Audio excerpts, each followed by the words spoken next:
Good afternoon, and I'm Crispin Tembo here.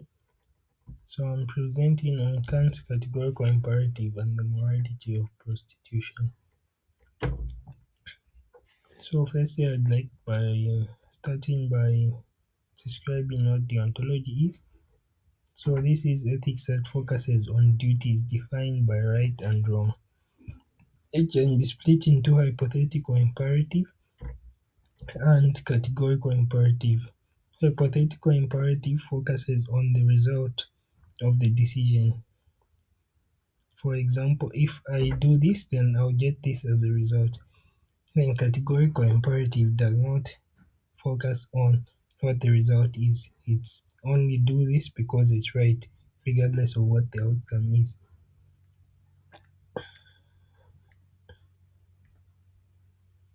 So one of the things we'll come across is a maxim. This is a short statement of a general truth, principle, or rule for behavior. So something which causes you to do something. So it's start by describing what prostitution is the practice of engaging in sexual activity in general with someone who is not a spouse or a friend in exchange for immediate payment in money or other valuables. It typically includes sexual intercourse or other sexual activities, a clear exchange of compensation, money, goods, or services, intent to engage in the act for commercial purposes.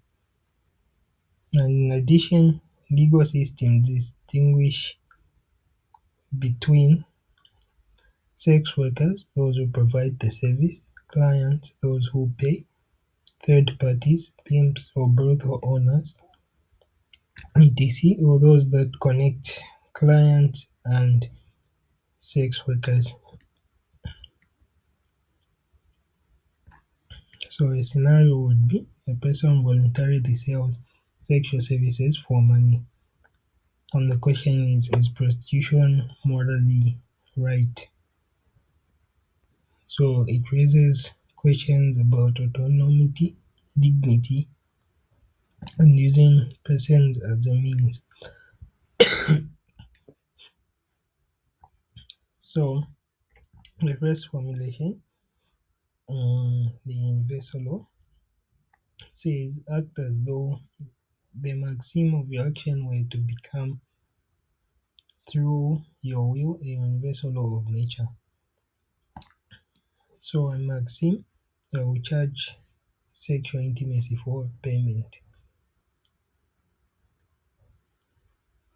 So regardless of the outcome, if everyone started charging for sexual intimacy, then means sexual intimacy purely becomes commercial, and this makes the verdict immoral.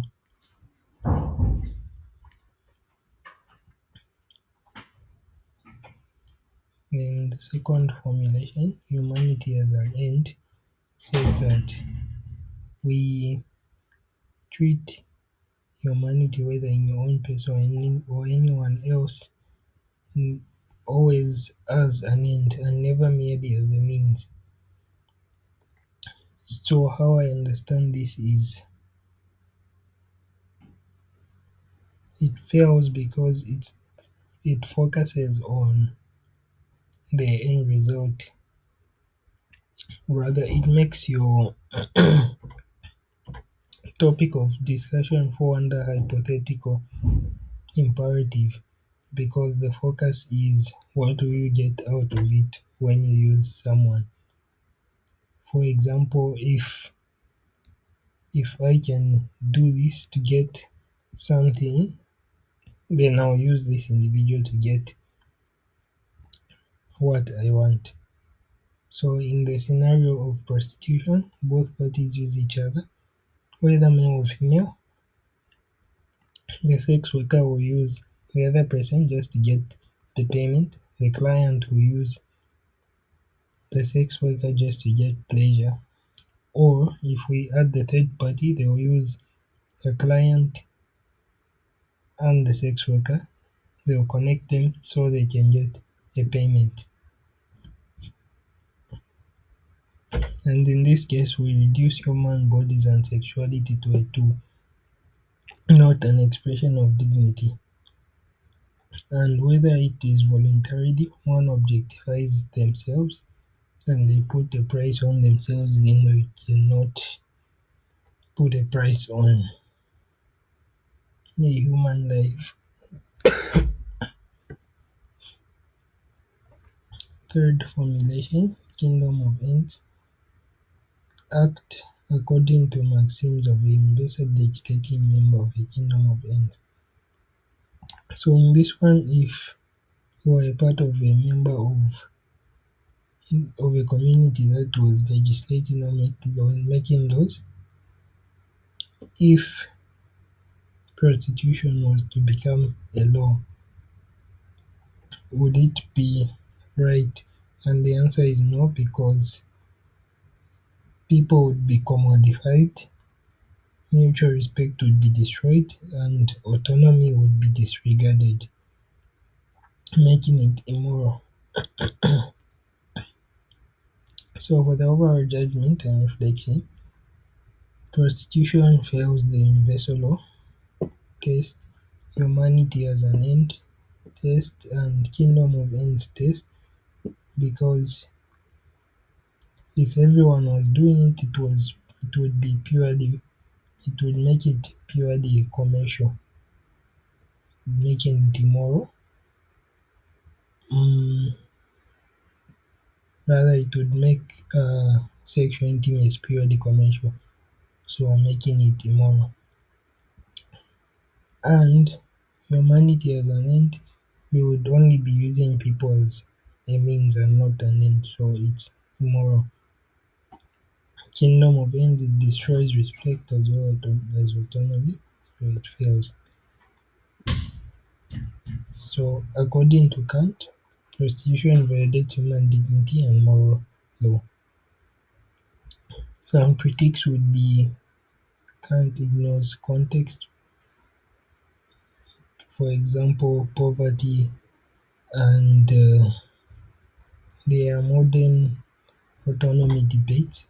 So for critiques where it would say context is ignored, um, I still believe Kant has a stronger standpoint, because uh, the context should not be the reason why someone does something, because if it's wrong, then it should constantly be wrong.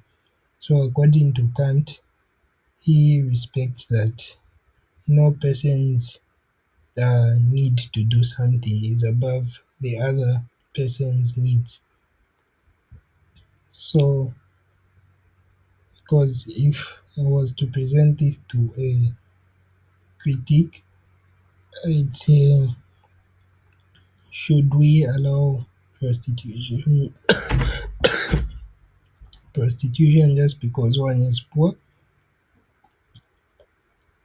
And if yes, supposing we do the same for theft and robberies, would it be right for someone to steal because they don't have a job or access to income? Of course not. And these are my points of reference.